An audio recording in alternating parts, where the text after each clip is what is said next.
quiet on the set.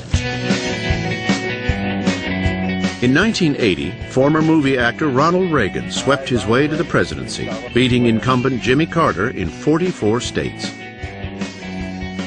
Coming on the heels of the bad news-laden Carter administration, Reagan's flag-draped conservative rhetoric had a strong popular appeal. Ronald Reagan was indeed that patriotic, did indeed have that view of America as something out of a 1930s movie. Number 40, Ronald Reagan, Republican, 1981 to 1989, 69 years old, from California. So far, Ronald Reagan is the oldest president ever to be elected, and even to those who served on his staff, he's one of the most unlikely. I always assumed that the brightest person made the best leader. And Reagan was not the brightest person in the country, but he was a terrific leader. Reagan enjoyed his time in the Oval Office, whether feeding the White House squirrels or sharing a weekly Mexican lunch with Vice President George Bush. Reagan's First Lady, Nancy, had great influence over him, sometimes planning his appointments based on advice from her astrologer. President Reagan had few close friends, but he was well-liked in Washington. He was the life of the party, and the person he was likely to enjoy most would be the one with the most new dirty jokes. The nuclear war cannot be won and must never be fought. I'm speaking to you tonight. Known as the great communicator, Reagan knew how to strike just the right chord in times of crisis. Nuclear destruction. The defining Reagan moment for me was the Challenger disaster. Challenger, go with throttle. Ronald Reagan exhibited that quality that I call the chief soother. We will never forget them, nor the last time we saw them, this morning, as they prepared for their journey and waved goodbye, and slipped the surly bonds of earth to touch the face of God.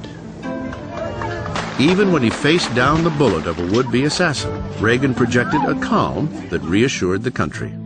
When I saw all those doctors around me, too, I said, I hope they were all Republicans. It was that humor when he was shot that I think endeared people to Reagan and also gave them a sense, this is a strong, tough fellow. I think it was the transforming moment in his presidency. Ronald Reagan's management style reflected his Hollywood training. He was the star, and it was up to the rest of the crew to keep the production running smoothly. This led to the perception that he was a puppet. He was certainly not a puppet. He made all the decisions. He could be disengaged from the details of policy. Reagan was also rumored to fall asleep in cabinet meetings.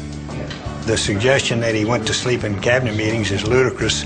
I've got a wonderful doodle out here that he did that says, Dear Jim, you see, I don't sleep in all the cabinet meetings. Sometimes I do this. And so he was able to poke fun at himself. But Reagan's lax management style may have led to the darkest episode of his presidency, the Iran-Contra affair. Reagan denied knowledge of the illegal scheme that funded anti-communist rebels in Nicaragua with proceeds from covert arms sales to Iran. With most presidents, such a claim would seem far-fetched, but in Reagan's case, it was entirely plausible that he was out of the loop. There were a lot of people at that time, particularly in the National Security Council, who were going around, running around doing things that I'm quite confident the president didn't know about. In the end, Reagan avoided criminal charges in the Iran-Contra affair, although he did accept responsibility. Sort of. A few months ago, I told the American people I did not trade arms for hostages.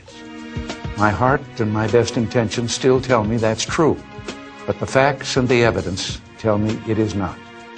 While he was forced to backpedal on Iran-Contra, Reagan never wavered from his core beliefs. Government is not the solution to our problem. Government is the problem.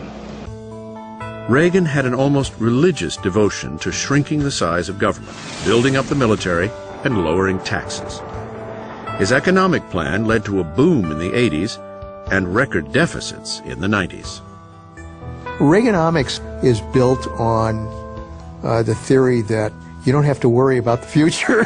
You can cut taxes, you can raise spending, you can raise defense spending, and ultimately you don't have to worry. Of course, you've got huge deficits, but Reagan was doing this philosophically. He wasn't doing this as an economist. Enough Americans believed in the rightness of Reagan's policies that he was re-elected overwhelmingly in 1984.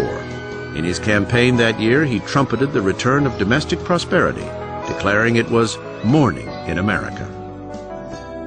It was a lot of rhetoric. It's the notion that you wave the flag and celebrate American virtues and turn a blind eye to failings. Overlooked in Reagan's rosy view of America were issues like AIDS, women's rights, and homelessness.